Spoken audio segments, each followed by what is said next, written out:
What's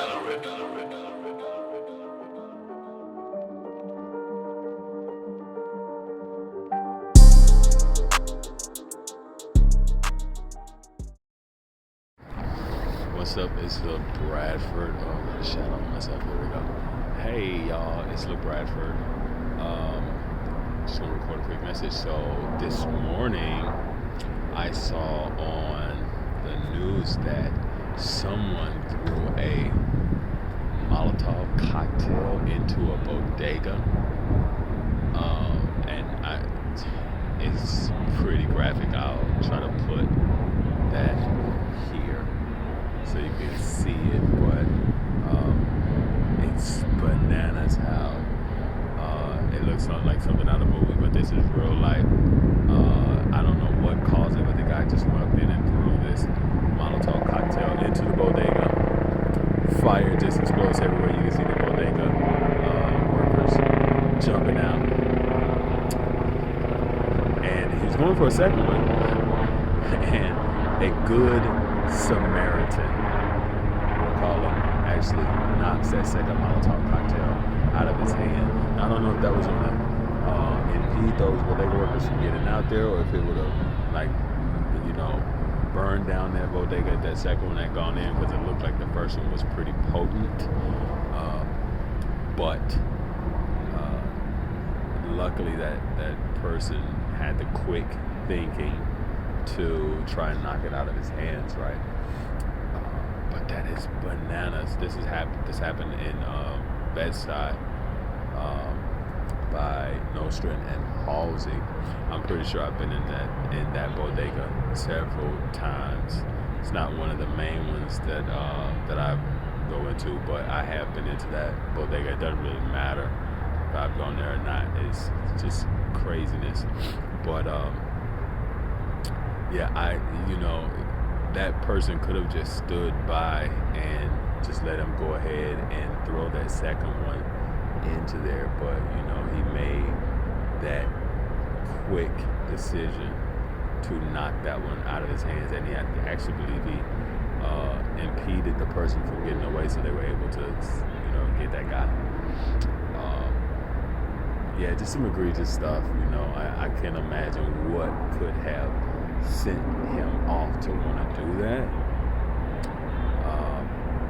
But I'm thinking about this idea of stepping in and being that good Samaritan versus just being a bystander. I think we've seen lots of social media content of people just filming when something goes down instead of intervening, and you have to question what is in your best interest, perhaps, right? If you size up the people and say, oh, I don't want to get involved because this guy is crazy, he may do something to me, does that stop you? I know the conventional wisdom is that, when two people are fighting, you don't get in between them. But I can recall one day when I was right up the block from that bodega. I was at another bodega on the other side of Folsom, but right there at that Nostrand Avenue stop on BedStuy. And as I was walking past, I saw two young guys who, I don't know why, for some reason I noticed that, that they weren't really speaking to each other, but I could tell that they were interacting with each other. And but I was headed into the bodega to buy some cigarettes. This was back in the day when I was still smoking cigarettes. I've since quit. But yeah, I was going in to buy cigarettes at this particular bodega. I think this was one where get the cheap cigarettes, get the discounted smokes. They are really expensive in New York, but of course that cost alone is not a deterrent when you're addicted to cigarettes. Praise God that I'm not a smoker anymore. I'm smoking cigarettes. I saw these two guys and they were, looking at each other. I noticed that, and then I go into the bodega, and then all of a sudden I'm looking out the window and I see that these guys are just fighting. They're young boys, like maybe 18, 19, just going at it, and, slamming up against the door. continuing to fight.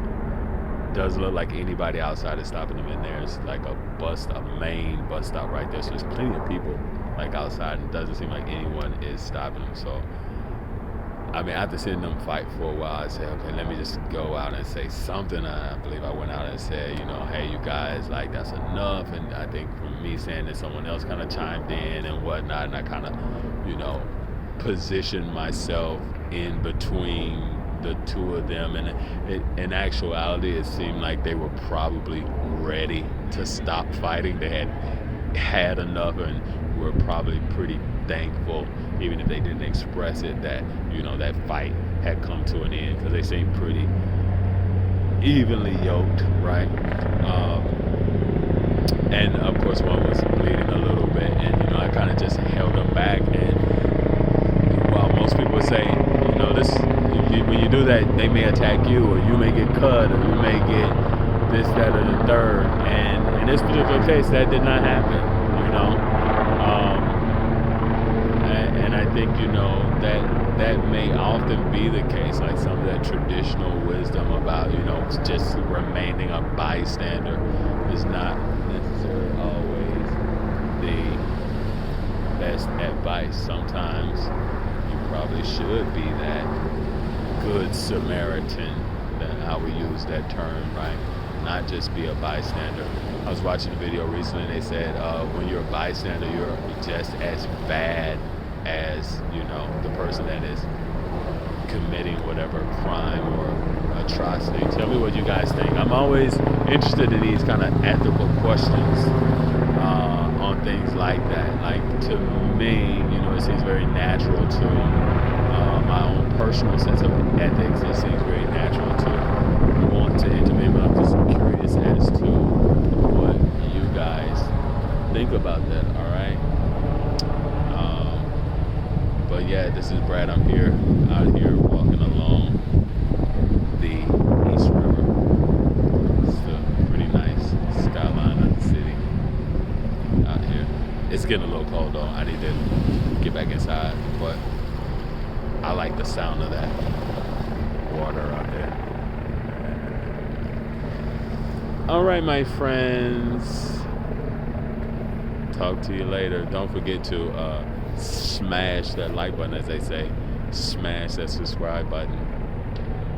Cheers. Cheerio, old chaps.